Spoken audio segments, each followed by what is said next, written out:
ಓಂ ಗಂ ಗಣಪತಯೇ ನಮಃ ಶ್ರೀಮಾತ್ರೇ ನಮಃ. ವಿಶೇಷವಾಗಿ ಈ ದಿನ ನಾವುಗಳು ಶಿವಪುರಾಣದಲ್ಲಿ ಬರ್ತಕ್ಕಂತಹ ದ್ವಾದಶ ಜ್ಯೋತಿರ್ಲಿಂಗಗಳ ಮಹಾತ್ಮೆ. ಈ ದ್ವಾದಶ ಜ್ಯೋತಿರ್ಲಿಂಗಗಳಲ್ಲಿ ಮೊದಲನೇ ಲಿಂಗವಾದ ಸೌರಾಷ್ಟ್ರ ದೇಶದ ಸೋಮನಾಥ ಜ್ಯೋತಿರ್ಲಿಂಗದ ಕಥೆಯನ್ನು ಈ ದಿನ ನೋಡೋಣ. ಈ ಕಥೆಯನ್ನು ಯಾರು ಶ್ರದ್ಧೆಯಿಟ್ಟು ಕೇಳುವರೋ ಅವರು ಜನ್ಮ ಜನ್ಮಾಂತರಗಳಲ್ಲಿ ಮಾಡಿದಂತಹ ಪಾಪಕರ್ಮದ ನಿಮಿತ್ತ ಇಲ್ಲವೇ ಶಾಪದ ನಿಮಿತ್ತ ಬಂದಂತಹ ರೋಗಗಳು ಅನ್ನೋವು ವಿಮುಕ್ತಿ ಹೊಂದಿ ಸುಖ ಸಂತೋಷಗಳಿಂದ ಜೀವಿಸುತ್ತಾರೆ. ಅದು ಮಾನಸಿಕವಾದ ರೋಗ ಆಗಿರಬಹುದು, ಇಲ್ಲವೇ ಶಾರೀರಿಕ ರೋಗಗಳು ಕೂಡ ಆಗಿರಬಹುದು. ಯಾವುದೇ ರೋಗಬಾಧೆ ಇದ್ದರೂ ಕೂಡ ಈ ಕಥೆಯನ್ನು ಕೇಳುವ ಮೂಲಕ ಸಾಧ್ಯವಾದರೆ ಸೌರಾಷ್ಟ್ರ ದೇಶದಲ್ಲಿ ಇರ್ತಕ್ಕಂತಹ ಸೋಮನಾಥ ಜ್ಯೋತಿರ್ಲಿಂಗ ದರ್ಶನವನ್ನು ಮಾಡಿದ್ದೇ ಆದಲ್ಲಿ ಜನ್ಮ ಜನ್ಮಾಂತರದಲ್ಲಿ ಮಾಡಿರ್ತಕ್ಕಂತಹ ಪಾಪಕರ್ಮ ಅನ್ನೋದು ನಶಿಸಿ ಹೋಗುತ್ತದೆ. ಈ ಕಥೆಯ ಪ್ರಕಾರ ನಾವು ನೋಡುವುದಾದರೆ ದಕ್ಷ ಪ್ರಜಾಪತಿಯು ಬ್ರಹ್ಮ ಮಾನಸ ಪುತ್ರನಾಗಿದ್ದು ಮಹಾಶಕ್ತಿ ಸಂಪನ್ನನು. ಆತನಿಗೆ 60 ಮಂದಿ ಹೆಣ್ಣು ಮಕ್ಕಳು ಹುಟ್ಟಿದರು. ಆ 60 ಜನ ಹೆಣ್ಣು ಮಕ್ಕಳಲ್ಲಿ ಮೊದಲ 27 ಜನ ಹೆಣ್ಣು ಮಕ್ಕಳು ನಕ್ಷತ್ರಗಳಾದ ಅಶ್ವಿನಿ, ಭರಣಿ, ಕೃತಿಕಾ, ರೋಹಿಣಿ, ಮೃಗಶಿರ, ಆರಿದ್ರ, ಪುನರ್ವಸು, ಪುಷ್ಯ, ಆಶ್ಲೇಷ, ಮಖ, ಪೂರ್ವ ಫಾಲ್ಗುಣಿ, ಉತ್ತರ ಫಾಲ್ಗುಣಿ, ಹಸ್ತ, ಚಿತ್ತ, ಸ್ವಾತಿ, ವಿಶಾಖ, ಅನುರಾಧ, ಜ್ಯೇಷ್ಠ, ಮೂಲ, ಪೂರ್ವಾಷಾಢ, ಉತ್ತರಾಷಾಢ, ಶ್ರವಣ, ಧನಿಷ್ಠ, ಶತಭಿಷ, ಪೂರ್ವಭಾದ್ರ, ಉತ್ತರಾಭಾದ್ರ, ರೇವತಿ. ಈ 27 ನಕ್ಷತ್ರಗಳನ್ನು ಪ್ರಜೆಗಳ ಜಾತಕದಲ್ಲಿ ನಕ್ಷತ್ರಗಳಾಗಿ ಲಿಖಿಸಲಾಗುತ್ತದೆ. ಹಾಗೆಯೇ ಈ 27 ಜನ ಹೆಣ್ಣು ಮಕ್ಕಳು ಯೌವನಾವಸ್ಥೆಗೆ ತಲುಪಿದ ಮೇಲೆ ಒಂದು ದಿನ ತಮ್ಮ ತಂದೆಯನ್ನು ನೋಡಲು ತಂದೆಯ ಹತ್ತಿರ ಬಂದರು. ಆವಾಗ ದಕ್ಷನು ತನ್ನೆಯ ಹೆಣ್ಣು ಮಕ್ಕಳನ್ನು ನೋಡಿ ತುಂಬ ಸಂತೋಷಪಟ್ಟು ಬಂದ ಕಾರಣವೇನು ಅಂತ ಪ್ರಶ್ನೆ ಮಾಡಿದನು. ಆವಾಗ ಆ ಹೆಣ್ಣು ಮಕ್ಕಳು, ತಂದೆಯೇ, ನಿಮಗೆ ನಮಸ್ಕಾರ ಮಾಡಲು ಬಂದಿರುವೆವು ಎಂದು ಹೇಳಿದಾಗ ದಕ್ಷನು, ನಮಸ್ಕಾರ ಅನ್ನೋದು ಯಾವಾಗಲಾದರೂ ಮಾಡಿಕೊಳ್ಳಬಹುದು, ಆದರೆ ನಾನು ನಿಮಗೆ ಮದುವೆಯನ್ನು ಮಾಡಲು ನಿಶ್ಚಯಿಸಿರುವೆ. ನಿಮಗೆ ಎಂತಹ ಯೋಗ್ಯ ವರ ಬೇಕು? ಈ ಭೂಮಂಡಲದಲ್ಲಿ ತುಂಬ ಜನರು ಇದ್ದಾರೆ. ಕಶ್ಯಪನಿಗೆ ನಿಮ್ಮ ಅಕ್ಕ ತಂಗಿಯರಾದ 13 ಜನ ಹೆಣ್ಣು ಮಕ್ಕಳನ್ನು ಕೊಟ್ಟು ಮದುವೆ ಮಾಡಿದೆ. ಹಾಗೆಯೇ ನಿಮ್ಮನ್ನು ಕೂಡ ಒಬ್ಬ ಒಳ್ಳೆಯ ವ್ಯಕ್ತಿತ್ವ ಹೊಂದಿರತಕ್ಕಂಥ ವ್ಯಕ್ತಿಗೆ ಕೊಟ್ಟು ಮದುವೆಯನ್ನು ಮಾಡಬೇಕು. ತುಂಬ ಜನ ಸ್ತ್ರೀಯರನ್ನು ಒಬ್ಬನಿಗೆ ಕೊಟ್ಟು ಮದುವೆ ಮಾಡಿದರೆ ಸವತಿಯ ಮತ್ಸರ ಅನ್ನೋದು ಉಂಟಾಗಿ ನೆಮ್ಮದಿ ಇಲ್ಲದೆ ಹೋಗುತ್ತದೆ. ಆದ್ದರಿಂದ ನಿಮ್ಮಲ್ಲಿ 3 ಜನ ಇಲ್ಲವೇ 5 ಜನ ಹೆಣ್ಣು ಮಕ್ಕಳನ್ನು ಒಬ್ಬರಿಗೆ ಕೊಟ್ಟು ಮದುವೆ ಮಾಡೋಣ ಅಂತ ಅಂದುಕೊಂಡಿರುವೆ. ತುಂಬ ಜನ ಹೆಣ್ಣು ಮಕ್ಕಳನ್ನು ಒಬ್ಬನಿಗೆ ನೀಡಿ ಮದುವೆ ಮಾಡಿದರೆ ಚೆನ್ನಾಗಿ ಇರುವುದಿಲ್ಲ ಎಂದಾಗ ಆ ಹೆಣ್ಣು ಮಕ್ಕಳು, ತಂದೆಯೇ, ನೀವು ನಮಗೆ ಸಂಬಂಧ ಹುಡುಕುವ ಅಗತ್ಯವಿಲ್ಲ, ನಾವೇ ಸಂಬಂಧವನ್ನು ನೋಡಿಕೊಂಡಿದ್ದೇವೆ ಎಂದಾಗ ದಕ್ಷನು ಆಶ್ಚರ್ಯಚಕಿತನಾಗಿ, ಹೌದಾ, ಯಾರು ಆ ವ್ಯಕ್ತಿ? ಆ ವ್ಯಕ್ತಿ ಎಲ್ಲಿ ಇರುತ್ತಾನೆ? ಅವನ ಮನೆತನ ಏನು ಅಂತ ದಕ್ಷನು ಕೇಳಿದನು. ಆವಾಗ ಆ ಹೆಣ್ಣು ಮಕ್ಕಳು, ಆಕಾಶದಲ್ಲಿ ಪರಮಶೋಭೆಯಿಂದ ಮಿನುಗುವ ಶಶಾಂಕನೂ ಸುಂದರನೂ ಆದ ಚಂದ್ರ. ನಾವು ರಾತ್ರಿಯ ಸಮಯದಲ್ಲಿ ಹೊರಗಡೆ ಹೋಗಿ ಆಟವನ್ನು ಆಡುವಾಗ ಚಂದ್ರನನ್ನು ನೋಡಿ ನಾವು ಇಷ್ಟಪಟ್ಟೆವು. ಹಾಗೆಯೇ ಆತನೂ ಕೂಡ ನಮ್ಮನ್ನು ಪ್ರೀತಿಸುತ್ತಿದ್ದಾನೆ ಅಂತ ಹೇಳಿದರು. ನಂತರ ದಕ್ಷನು, ಇಷ್ಟು ವಿಷಯ ಅನ್ನೋದು ನಡೆದಿದೆಯಾ? ನನಗೇ ತಿಳಿಯದೆ. ಅಯ್ಯೋ, ಈ ಹೆಣ್ಣು ಮಕ್ಕಳು ಅಂದುಕೊಂಡರೆ ಏನನ್ನಾದರೂ ಮಾಡುತ್ತಾರೆ ಅಂತ ಅಂದುಕೊಂಡು ಆ ಹೆಣ್ಣು ಮಕ್ಕಳನ್ನು ಕುರಿತು, ನೀವು 27 ಜನರು ಕೂಡ ಒಬ್ಬನನ್ನೇ ಮದುವೆ ಮಾಡಿಕೊಂಡರೆ ಏನು ಚೆನ್ನಾಗಿರುತ್ತೆ.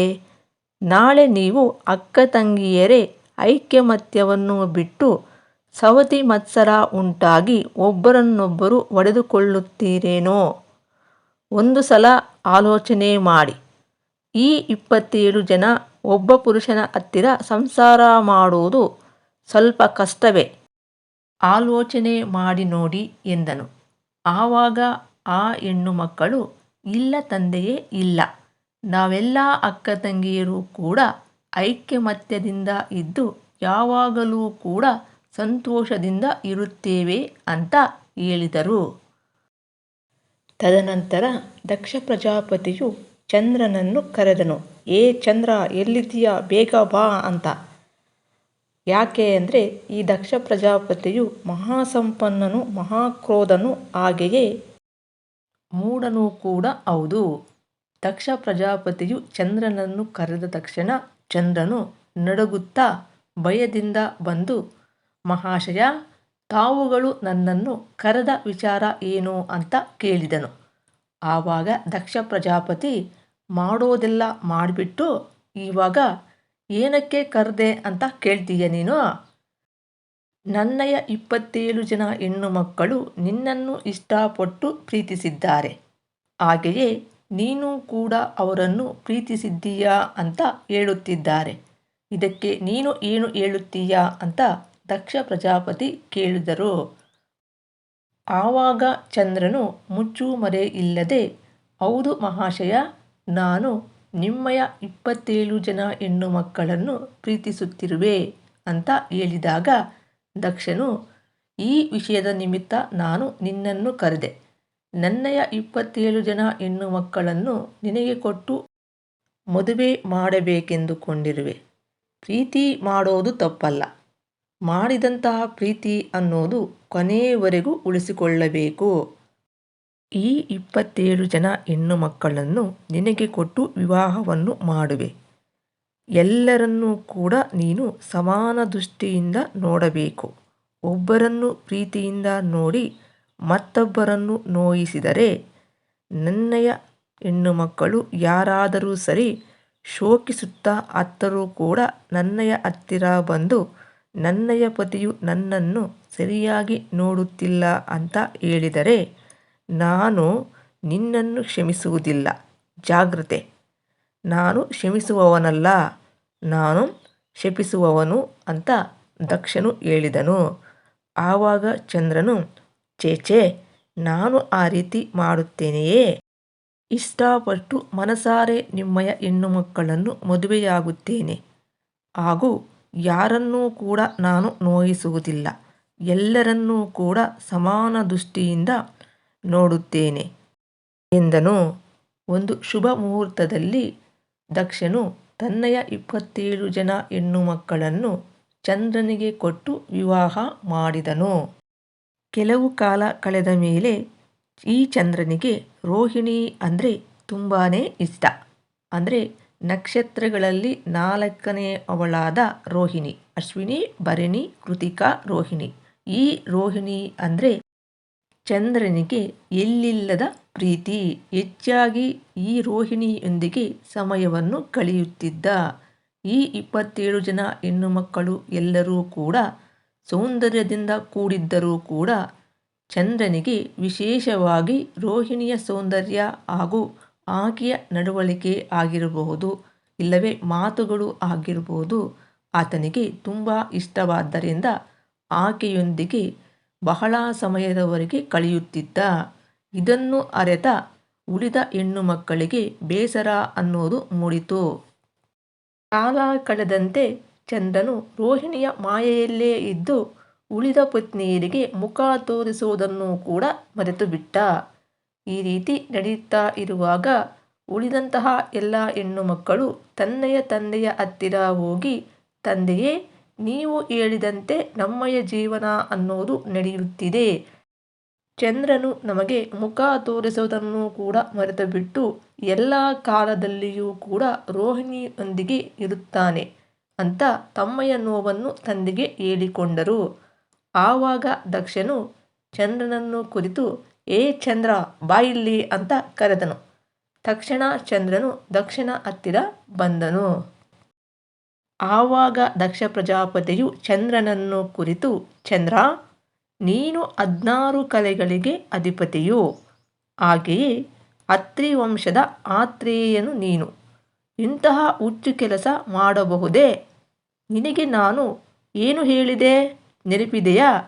ನನ್ನಯ 27 ಜನ ಹೆಣ್ಣು ಮಕ್ಕಳನ್ನು ನಿನಗೆ ಕೊಟ್ಟು ವಿವಾಹ ಮಾಡುವೆನು. ಆದರೆ ಯಾವುದೇ ಕಾರಣಕ್ಕೂ ಕೂಡ ನೀನು ನಿನ್ನಯ ಎಲ್ಲ ಪತ್ನಿಯರನ್ನೂ ಕೂಡ ಸಮಾನ ದೃಷ್ಟಿಯಿಂದ ನೋಡಿಕೊಳ್ಳಬೇಕು. ನಿಷ್ಪಕ್ಷಪಾತವಾಗಿ ನೋಡದೆ ಯಾರನ್ನೂ ನೋಯಿಸಬಾರದು ಅಂತ ಹೇಳಿದೆ. ನೆನಪಿದೆಯಾ? ನೀನು ಕೂಡ ಭರವಸೆಯನ್ನು ನೀಡಿದೆ. ಯಾವುದೇ ಕಾರಣಕ್ಕೂ ಕೂಡ ಭೇದ ಭಾವ ಅನ್ನುವುದು ತೋರಿಸುವುದಿಲ್ಲ. ಎಲ್ಲ ಪತ್ನಿಯರನ್ನೂ ಕೂಡ ಸಮಾನ ದೃಷ್ಟಿಯಿಂದ ನೋಡಿಕೊಳ್ಳುತ್ತೇನೆ ಅಂತ. ಇವಾಗ ಸಮಾನ ಭಾವವನ್ನು ತೊರೆದು ನೋಯಿಸುವುದು ಏನು? ಏನೋ ನಡೆದದ್ದು ನಡೆದು ಹೋಗಿದೆ. ಮೊದಲ ಬಾರಿ ಅಂತ ನಾನು ನಿನ್ನನ್ನು ಕ್ಷಮಿಸುತ್ತೇನೆ. ಈ ತಪ್ಪನ್ನು ನೀನು ಪುನಃ ಮಾಡಬಾರದು. ಪತ್ನಿ ಅಂದರೆ ಶರೀರದಲ್ಲಿ ಸಮಭಾಗ ಅಂತ. ಇಷ್ಟು ಜನ ಹೆಣ್ಣು ಮಕ್ಕಳು ನಿನ್ನನ್ನು ನಂಬಿ ವಿವಾಹವಾದರೆ ಒಬ್ಬರನ್ನು ಪ್ರೀತಿಯಿಂದ ನೋಡುವುದು, ಮತ್ತೊಬ್ಬರನ್ನು ನೋಯಿಸುವುದು, ಇದು ಒಂದು ಮಹಾಪಾಪ. ಈ ಪಾಪಕ್ಕೆ ಪ್ರಾಯಶ್ಚಿತ್ತ ಅನ್ನುವುದು ಇಲ್ಲ. ಅದೂ ಅಲ್ಲದೆ ನೀನು ಈ ರೀತಿ ಮಾಡಿದ್ದೇ ಆದಲ್ಲಿ ಅದು ನರಕಕ್ಕೆ ದಾರಿ ಮಾಡಿಕೊಡುತ್ತದೆ ಎಂದಾಗ ಚಂದ್ರನು 2 ಕೈಗಳನ್ನು ಜೋಡಿಸಿ, ಸರಿ ಮಾವ, ಇನ್ನು ಮುಂದೆ ನಾನು ಎಲ್ಲರನ್ನೂ ಕೂಡ ಸಮಭಾವದಿಂದ ನೋಡಿಕೊಳ್ಳುವೆ ಅಂತ ಹೇಳಿ ಎಲ್ಲರನ್ನೂ ಕರೆದುಕೊಂಡು ಹೊರಟು ಹೋದನು.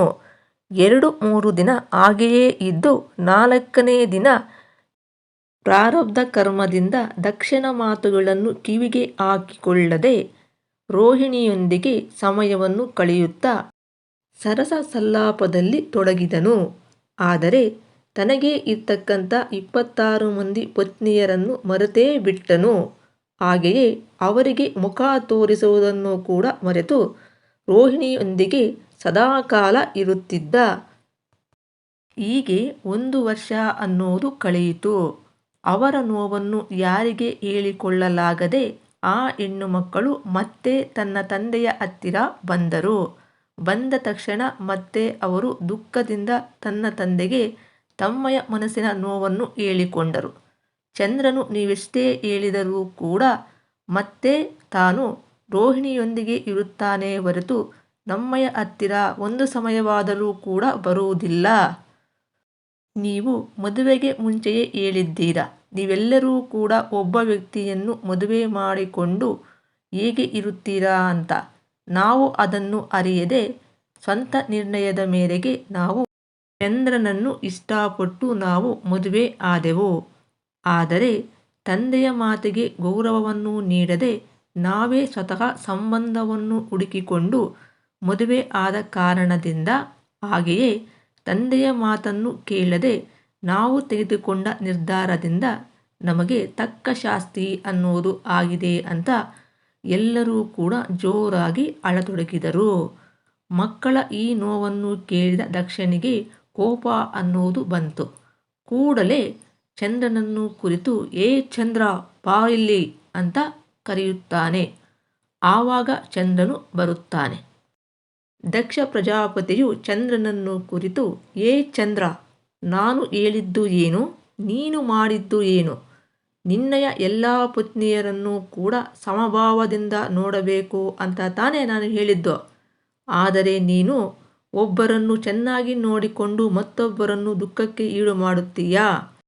ಈ ಮುಂಚೆಯೇ ನಾನು ಹೇಳಿದ್ದೇನೆ, ನಾನು 1 ಬಾರಿ ಮಾತ್ರ ಕ್ಷಮಿಸುತ್ತೇನೆ ಅಂತ. ನಾನು ಕ್ಷಮಿಸುವವನಲ್ಲ, ಶಪಿಸುವವನು ಅಂತಲೂ ಕೂಡ ಹೇಳಿದ್ದೇನೆ. ಆದರೂ ಕೂಡ ನೀನು ನಿನ್ನ ಇಷ್ಟ ಬಂದಂಗೆ ನೀನು ಮಾಡುತ್ತೀಯಾ? ಅಷ್ಟ ಮಾತ್ರಕ್ಕೆ ಇಷ್ಟು ಹೆಣ್ಣು ಮಕ್ಕಳನ್ನು ಏಕೆ ಮದುವೆಯಾಗಬೇಕು ನೀನು? ಇಷ್ಟು ಹೆಣ್ಣು ಮಕ್ಕಳ ಮನಸ್ಸಿನ ಮೇಲೆ ಏಕೆ ಪ್ರಭಾವ ಬೀರಬೇಕು? ಅವರಿಗೆ ಇಲ್ಲದ ಸೊಲ್ಲದ ಆಸೆಯನ್ನು ತೋರಿಸಿ ಮದುವೆಯಾಗಿ ಈಗ ಒಬ್ಬರನ್ನು ಮಾತ್ರ ಚೆನ್ನಾಗಿ ನೋಡಿಕೊಳ್ಳುತ್ತಿದ್ದೀಯ. ನಾನು ಹೇಳಿದರೂ ಕೂಡ ನನ್ನ ಮಾತನ್ನು ಕೂಡ ನೀನು ಕಿವಿಗೆ ಹಾಕಿಕೊಳ್ಳದೆ ನಿನ್ನ ಪ್ರವರ್ತನೆಯನ್ನು ನೀನು ಮಾಡುತ್ತಾ ಹೋಗುತ್ತಿದ್ದೀಯ. ನಿನ್ನಯ ಪಾಪದ ಫಲಕ್ಕೆ ನಾನು ತಕ್ಕ ಶಿಕ್ಷೆಯನ್ನು ವಿಧಿಸುವೆ ನೋಡು ಅಂತ ಹೇಳಿ ದಕ್ಷನು ಚಂದ್ರನಿಗೆ ಕುಷ್ಠರೋಗಿಯಾಗಿ ಹೋಗು ಅಂತ ಶಾಪವನ್ನು ನೀಡಿದನು. ಈ ರೀತಿ ದಕ್ಷನು ಶಾಪ ನೀಡಿದ ಕೆಲವು ಗಂಟೆಗಳಲ್ಲಿಯೇ ಚಂದ್ರನು ಕುಷ್ಠರೋಗಿಯಾದನು. ಕುಷ್ಠರೋಗಿ ಅಂದರೆ ತುಂಬ ವರ್ಷಗಳಿಂದ ಕುಷ್ಠರೋಗ ಅನ್ನೋದು ಬಂದಾಗ ಯಾವ ರೀತಿ ಇರ್ತಾರೋ ಆ ರೀತಿ, ಅಂದರೆ ಕುಶ ಶರೀರದಿಂದ ಕೂಡಿದ್ದು ನಿಶ್ಶಕ್ತಿಯಿಂದ ಪದೇ ಪದೇ ಕೆಮ್ಮುತ್ತಾ ಕಳೆಹೀನನಾಗಿ ಕಾಣುತ್ತಿದ್ದನು. ಈ ರೀತಿ ಚಂದ್ರನು ದಿನದಿಂದ ದಿನಕ್ಕೆ ಬದಲಾವಣೆ ಹೊಂದುತ್ತಾ ಇರುತ್ತಾನೆ. ಈ ಕಷ್ಟ ಅನ್ನೋದು ಚಂದ್ರನಿಗೆ ಮಾತ್ರವಲ್ಲ, ಇಡೀ ಲೋಕವೇ ವ್ಯಾಪಿಸಿತು. ಕಳೆಗುಂದಿದ ಚಂದ್ರನಿಂದ ಯಾವುದೇ ಒಂದು ಬೆಳೆ ಅನ್ನೋದು ಆಗುವುದಿಲ್ಲ. ಈ ಚಂದ್ರ ಕಿರಣಗಳಿಂದಲೂ ಕೂಡ ಕೆಲವೊಂದು ಬೆಳೆಗಳು ಅನ್ನುವು ಆಗುತ್ತೆ. ಅಂತಹ ಬೆಳೆಗಳು ಆಗದೆ ಹೋಯಿತು. ನಂತರ ಯಜ್ಞಗಳನ್ನು ಮಾಡುವಾಗ ಸೋಮಲತೆಯನ್ನು ಬಳಸುತ್ತಾರೆ.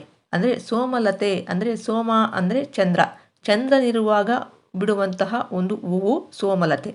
ಈ ಸೋಮಲತೆಯನ್ನು ಯಜ್ಞದಲ್ಲಿ ಆ ಗಿಡದ ರಸವನ್ನು ತೆಗೆದು ದೇವತೆಗಳಿಗೆ ಅರ್ಪಿಸುತ್ತಾರೆ. ಅದರಿಂದ ದೇವತೆಗಳಿಗೆ ಅಮೃತ ಅನ್ನೋದು ಲಭಿಸುತ್ತದೆ. ಯಾವಾಗ ಚಂದ್ರನು ಕಳೆಗುಂದಿದನೋ ಆವಾಗ ಆ ಹೂವುಗಳು ಅನ್ನೋವು ಬಿಡುವುದಿಲ್ಲ. ಆದ್ದರಿಂದ ಯಾವುದೇ ಒಂದು ಯಜ್ಞ ಅನ್ನೋದು ಸಂಪೂರ್ಣವಾಗುವುದು ಅಸಾಧ್ಯವಾಗುತ್ತದೆ. ಇದರಿಂದ ದೇವತೆಗಳಿಗೂ ಕೂಡ ಈ ಸಮಸ್ಯೆ ಅನ್ನೋದು ಕಾಡತೊಡಗಿತು.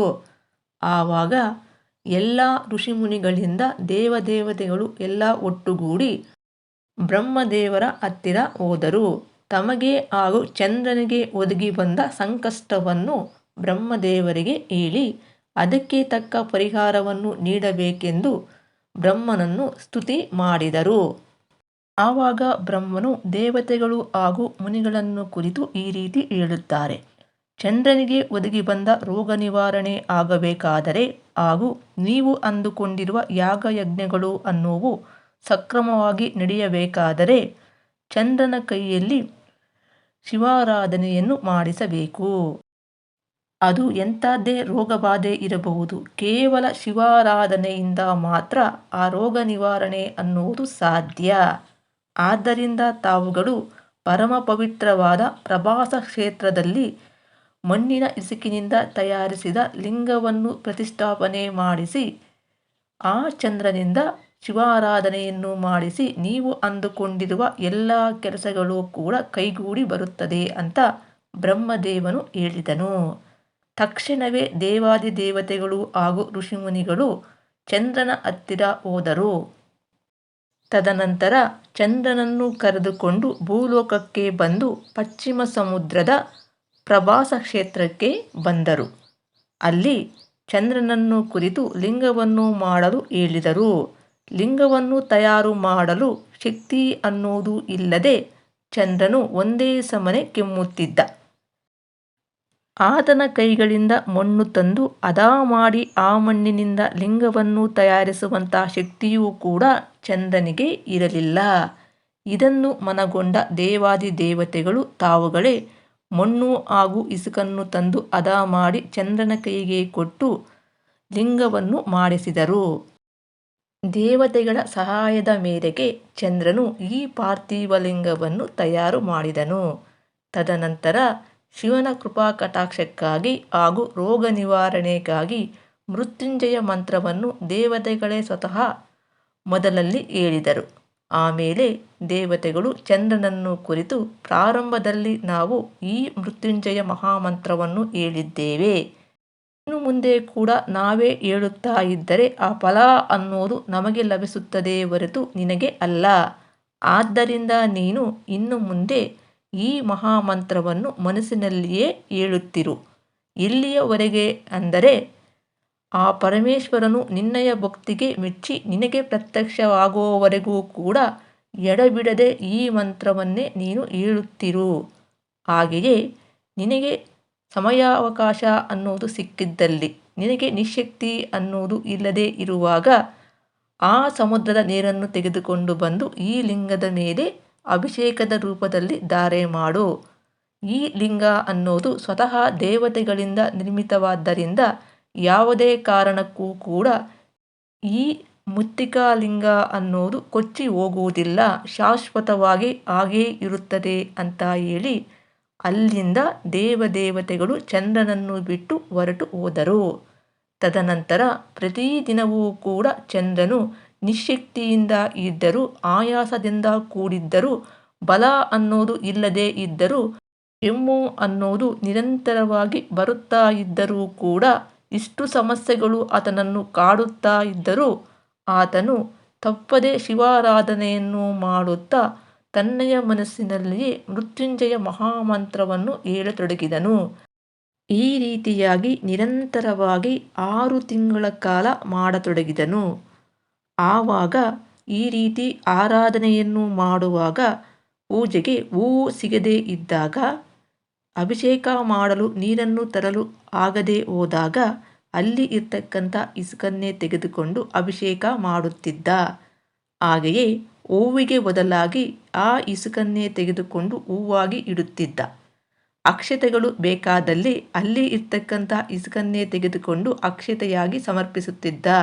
ಇದನ್ನು ನೋಡಿದ ಪರಮೇಶ್ವರನಿಗೆ ಆಶ್ಚರ್ಯವಾಯಿತು. ಇದೇನಿದು? ಈ ಚಂದ್ರನು ಈ ಮುಂಚೆ ತನ್ನಯ ಜೀವಿತಾವಧಿ ಕಾಲದಲ್ಲಿ ಒಂದು ಕ್ಷಣವಾದರೂ ಕೂಡ ನನ್ನನ್ನು ನೆನೆಯಲಿಲ್ಲ, ಭಕ್ತಿಯಿಂದ ಒಂದು ಹೂವನ್ನು ಕೂಡ ನನಗೆ ಸಮರ್ಪಿಸಲಿಲ್ಲ. ಆದರೆ ಈಗ ಈ ಚಂದ್ರನಿಗೆ ರೋಗಬಾಧೆ ಅನ್ನೋದು ಬಂದಾಗ ನನ್ನನ್ನು ಈ ರೀತಿಯಾಗಿ ಭಕ್ತಿಯಿಂದ ಆರಾಧನೆ ಮಾಡುತ್ತಿದ್ದಾನೆ. ಏನೇ ಇರಲಿ ಅವನು ಭಕ್ತಿಯಿಂದ ಮಾಡುತ್ತಿದ್ದಾನೆ ಅಂತ ಪರಮೇಶ್ವರನು ಅಂದುಕೊಂಡು ಚಂದ್ರನಿಗೆ ಪ್ರತ್ಯಕ್ಷನಾದನು. ಪ್ರತ್ಯಕ್ಷನಾದ ಮೇಲೆ ಚಂದ್ರನನ್ನು ಕುರಿತು ಪರಮೇಶ್ವರನು, ಚಂದ್ರ, ನಿನ್ನಯ ಭಕ್ತಿಗೆ ನಾನು ಪರವಶನಾದೆ, ನಿನಗೆ ಏನು ಬೇಕೋ ಕೇಳು ಅಂತ ಪರಮೇಶ್ವರನು ಚಂದ್ರನನ್ನು ಕುರಿತು ಕೇಳಿದನು. ಆವಾಗ ಚಂದ್ರನು, ಪರಮೇಶ್ವರ, ನಿನಗೆ ತಿಳಿಯದ ವಿಷಯ ಅನ್ನೋದು ಏನಿದೆ? ಆದರೂ ಕೂಡ ಹೇಳಬೇಕಾದ ಧರ್ಮ ಅನ್ನೋದು ನನ್ನ ಮೇಲಿದೆ. ನಾನು ಈ ರೋಗಬಾಧೆಯನ್ನು ಸಹಿಸಲಾರೆ. ನನಗೆ ಈ ರೋಗದಿಂದ ವಿಮುಕ್ತಿಯನ್ನು ಪ್ರಸಾದಿಸು. ತಿಳಿದು ಅಥವಾ ತಿಳಿಯದೆ ನಾನು ಮಾಡಿರ್ತಕ್ಕಂಥ ಈ ಮಹಾಪಾಪದಿಂದ ನನ್ನಯ ಮಾವನಾದ ದಕ್ಷನು ನನಗೆ ಈ ಘೋರವಾದಂತಹ ಶಾಪವನ್ನು ನೀಡಿದ್ದಾನೆ. ಇದರಿಂದ ನಾನು ಅನೇಕ ಅನಾರೋಗ್ಯ ಸಮಸ್ಯೆಗಳಿಂದ ಬಳಲುತ್ತಿದ್ದೇನೆ. ಈ ಅನಾರೋಗ್ಯ ಸಮಸ್ಯೆಯಿಂದ ನನಗೆ ವಿಮುಕ್ತಿಯನ್ನು ಪ್ರಸಾದಿಸು ಅಂತ ಚಂದ್ರನು ಪರಮೇಶ್ವರನನ್ನು ಕೇಳಿದನು. ಆವಾಗ ಪರಮೇಶ್ವರನು ಈ ರೀತಿ ಹೇಳುತ್ತಾನೆ, ನೋಡು ಚಂದ್ರ, ನೀನು ಹೇಗೋ ನನಗೆ ಭಕ್ತಿಯಿಂದ ಆರಾಧನೆ ಮಾಡಿದ್ದೀಯೋ ಅದೇ ರೀತಿ ದಕ್ಷನು ಕೂಡ ನನ್ನಯ ಪರಮ ಭಕ್ತ. ನಿನ್ನನ್ನು ಕರುಣಿಸಬೇಕು, ದಕ್ಷನನ್ನು ಕರುಣಿಸಬೇಕು, ಹಾಗೆಯೇ ದೇವಾದಿ ದೇವತೆಗಳನ್ನು ಕೂಡ ಕರುಣಿಸಬೇಕು. ಆದ್ದರಿಂದ ನಾನು ನಿನಗೆ ಸಂಪೂರ್ಣ ಆರೋಗ್ಯವನ್ನು ನೀಡುವೆ. ಯಾವಾಗಲೂ ಕೂಡ ನೀನು ಆರೋಗ್ಯದಿಂದ ಇರುವೆ. ಆದರೆ ನಿನಗೆ ದಕ್ಷನು ನೀಡಿರ್ತಕ್ಕಂಥ ಶಾಪದಲ್ಲಿ ಸ್ವಲ್ಪ ಬದಲಾವಣೆಯನ್ನು ನಾನು ಮಾಡುವೆ. ಅದೇನು ಅಂದರೆ, ಒಂದು ಪಕ್ಷದಲ್ಲಿ ಪ್ರತಿದಿನ ಕೂಡ ನಿನ್ನಯ ಕಲೆ ಒಂದು ಕ್ಷೀಣವಾಗುವುದು. ಹಾಗೆಯೇ ಎರಡನೇ ಪಕ್ಷದಲ್ಲಿ ನಿನ್ನಯ ಒಂದೊಂದು ಕಲೆಯೂ ಕೂಡ ವೃದ್ಧಿಯಾಗುತ್ತಾ ಹೋಗುತ್ತದೆ. ಅಂದರೆ ಸಾಮಾನ್ಯವಾಗಿ ನಾವು ನೋಡುವುದಾದರೆ ಒಂದು ತಿಂಗಳಲ್ಲಿ ಕೃಷ್ಣ ಪಕ್ಷ ಹಾಗೂ ಶುಕ್ಲ ಪಕ್ಷವನ್ನು ನೋಡುತ್ತೇವೆ. ಈ ಕೃಷ್ಣ ಪಕ್ಷ ಹಾಗೂ ಶುಕ್ಲ ಪಕ್ಷದಲ್ಲಿ ಚಂದ್ರನ ಒಂದು ಕಲೆ ಅನ್ನುವುದು ಕಡಿಮೆಯಾಗುತ್ತಾ ಹೋಗುತ್ತದೆ. ಮತ್ತೊಂದು ಪಕ್ಷದಲ್ಲಿ ಚಂದ್ರನ ಕಲೆ ಅನ್ನುವುದು ವೃದ್ಧಿಯಾಗುತ್ತಾ ಹೋಗುತ್ತದೆ. ಇದನ್ನು ನಾವು ಪ್ರತ್ಯಕ್ಷವಾಗಿ ಆಕಾಶದಲ್ಲಿಯೇ ನೋಡಬಹುದು. ಈ ರೀತಿಯಾಗಿ ಚಂದ್ರನ ರೋಗಬಾಧೆ ಅನ್ನುವುದು ನಿವಾರಣೆ ಹೊಂದುವಂತೆ ಪರಮೇಶ್ವರನು ಅನುಗ್ರಹಿಸಿ ನಂತರ ಚಂದ್ರಮನಿಗೆ ಈ ರೀತಿ ಹೇಳಿ ಅಂತರ್ಧ್ಯಾನನಾದನು. ಚಂದ್ರಮನು ಸ್ಥಾಪಿಸಿದ ಆ ಲಿಂಗವೇ ಪ್ರಭಾಸ ಕ್ಷೇತ್ರದ ಸೋಮನಾಥ ಜ್ಯೋತಿರ್ಲಿಂಗವು. ಈ ಸೋಮನಾಥೇಶ್ವರನಿಗೆ ಪೂಜೆ ಹಾಗೂ ಜಪಗಳನ್ನು ಮಾಡುವುದರಿಂದ ಮನುಷ್ಯನಾದವನು ಸಮಸ್ತ ರೋಗರಹಿತನು ಆಗುವನು. ಇಲ್ಲಿಯ ಸೋಮಕುಂಡದಲ್ಲಿ ಸ್ನಾನ ಮಾಡಿದರೆ ಮನುಷ್ಯನು ಪವಿತ್ರನಾಗುವನು ಅಂತ ಶಿವಪುರಾಣದಲ್ಲಿ ಹೇಳಲಾಗಿದೆ. ಈ ಸೋಮನಾಥ ಜ್ಯೋತಿರ್ಲಿಂಗದ ಕಥೆಯನ್ನು ಕೇಳುವುದು ಕೂಡ ಪೂರ್ವಜನ್ಮದ ಒಂದು ಸುಕೃತವಿದ್ದಂತೆ. ಹಾಗೆಯೇ ಈ ಕಥೆಯನ್ನು ಕೇಳಿದ ಮೇಲೆ ಭಕ್ತಿಯನ್ನಿಟ್ಟು ಶಿವಾರಾಧನೆ ಮಾಡಿದ್ದೇ ಆದಲ್ಲಿ ಶಿವನ ಕೃಪಾ ಕಟಾಕ್ಷ ಅನ್ನೋದು ಸದಾಕಾಲ ನಮ್ಮ ಮೇಲೆ ಇರುತ್ತದೆ. ಸದ್ಯಕ್ಕೆ ಈ ವಿಡಿಯೋನ ಇಲ್ಲಿಗೆ ಮುಗಿಸಿ ಮತ್ತೊಂದು ವಿಶೇಷವಾದ ಮಾಹಿತಿಯೊಂದಿಗೆ ಇನ್ನೊಂದು ವಿಡಿಯೋದಲ್ಲಿ ಮತ್ತೆ ನೋಡೋಣ. ನಮಸ್ಕಾರ.